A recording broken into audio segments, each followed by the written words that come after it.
È una cosa meravigliosa, è una cosa bellissima, soprattutto quello per il luogo d'origine, per la propria terra. E quando questo luogo è Napoli, si traduce in canzoni accorate, in canzoni dove la città del Golfo assume i connotati di un paradiso perduto.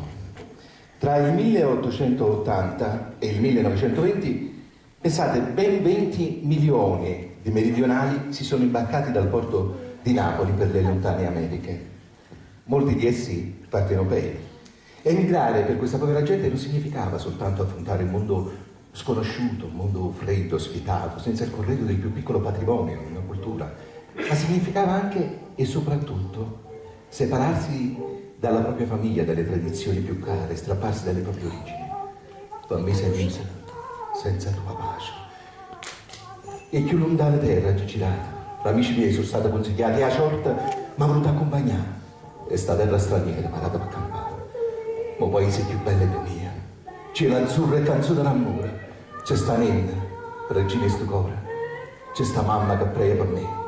Nel 1924 varcò l'oceano una delle più grandi interpreti della canzone napoletana, Gilda Mignonette, che suscitò nei nostri emigranti un entusiasmo delirante.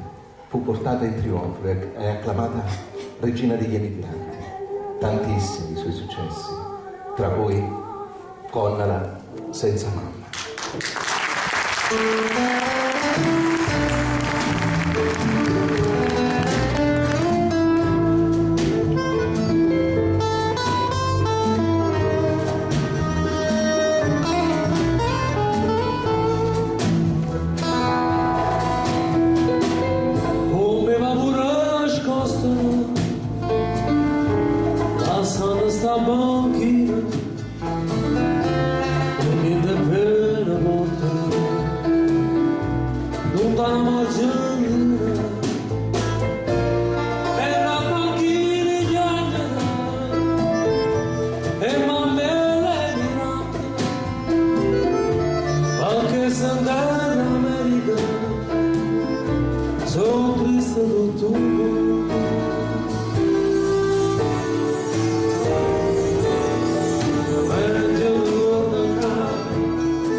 Caduta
nudo.